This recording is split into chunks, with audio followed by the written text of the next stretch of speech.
Hina Bilawala joins us from Mumbai for this particular discussion and of course many other legal questions which have come our way from our viewers. Hina, thank you very much for making the time. Tell me, any suggestions on or anything which goes for soft launches? Should buyers at all fall in that trap? Well, you know, there are pros and cons, like you always look at it. The pro, of course, is very exciting that I get it at a much lower rate than what it would eventually be launched at. However, of course, the con is that, you know, you are getting into this transaction at a time when your approvals are not in place, you know, all the statutory approvals requirements for construction are not in place. And so, therefore, there is an element of risk that we're running when we enter into these pre-launch bargains. And that's something that one needs to bear in mind. Of course, with the new regulatory bill, which is now on the anvil, I'm sure it's going to be difficult or not feasible, legally not feasible for all these soft launches, pre-launches that are being promulgated. Fair enough, Hina. And, you know, Hina says that, yes, if you've got the risk appetite, then there is nothing wrong in getting into the game a little bit early and making that big money, Gaurav. But the game, the risks and the game itself are turning around. The economy isn't looking as robust as it was maybe 2 years ago. And we are seeing a little bit of coolness and price rises in every market of India. So clearly, that also adds to the risk. Sure. But, you know, I'll give you something very interesting that a lot of people in the show may not know, because, you know, we from the business side as well. You know, I've come across projects where, you know, technically approvals are in place, but still it is being marketed in pre-launch. And if you talk to such developers and try and probe and get the reasons, it's very simple that sales take-up has not been very exceptional, you know. So what they are doing is, they have a figure in mind, say 30%, you know, pre-launch number or launch number.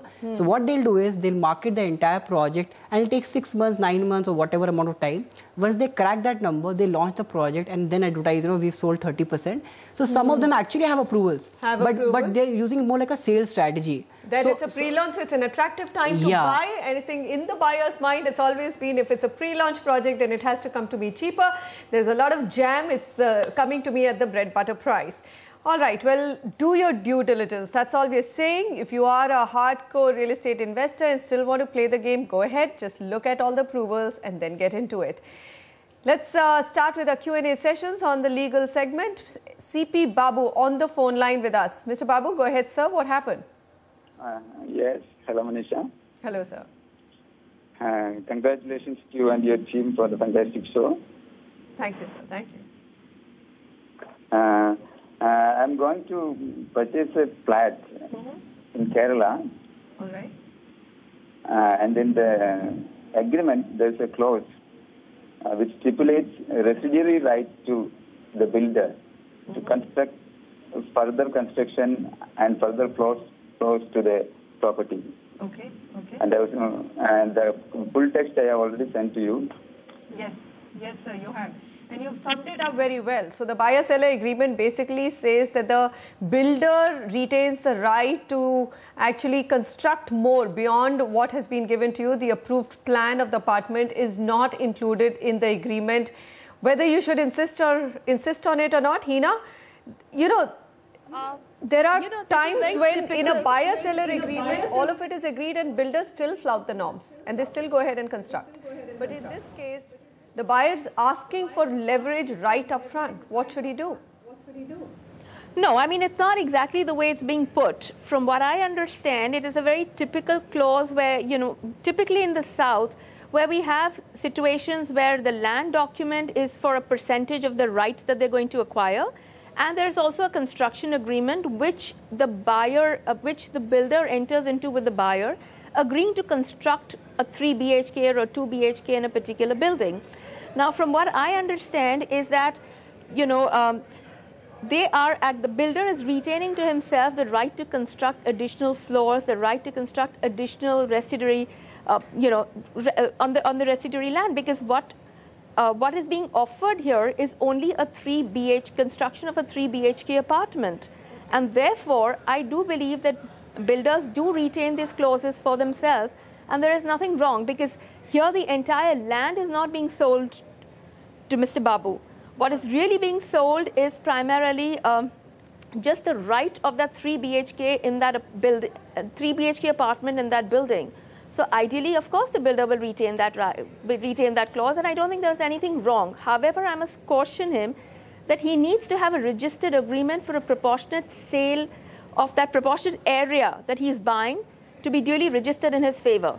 Because if he doesn't have that, then he doesn't have any title to that property. So it's imperative that he gets a registered sale deed to that extent. But he should, Hina, also get, some share of the undivided land along with that flat? Of course he will, but that's how it works in the southern India. Because what they do is they have a proportionate right in the land, and therefore they have, to that extent, the equivalent FAR, FSI, buildable area towards their unit, which could be a 3 BHK, 2 BHK, whatever he wants to buy. So he needs to have that land document registered in his favor, otherwise there is no title that will accrue to him. All the construction agreement, etc. will have no meaning. All right, sir. So, Mr. Babu, what you're getting is a 3-bedroom flat. So, in this case, the builder does continue to have the right to build more, but you should register and you should get some share of the undivided land just to the ratio of the flat that is being given to you. I think with that, and just get a legal check done as well. Of course, we will send you this detailed answer from Hina also on email. Okay, I'm going to take this question from Girish M. Shenoy. He says, I'm a flat owner at Udupi City, Karnataka. The society has been just formed and I want to know the following.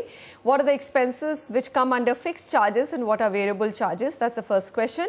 At present, the following charges are being charged: watchman and sweeper, electricity for the use of lift, lobby lighting, water pump for pumping water to the overhead tank, generator used during power cut by using diesel, sinking fund, building insurance, share certificates. Please let me know if any other charges arise in a cooperative housing society and under which category of these will the charges fall. Well, Hina, to me, they all look like very valid charges that every resident has to put.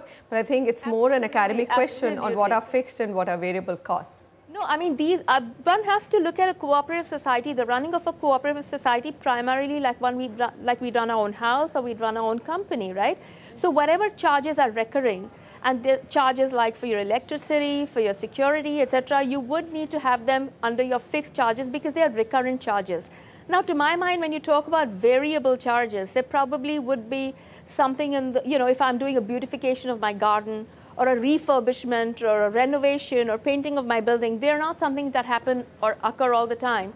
So they would be variable depending on what the capacity to spend on them is.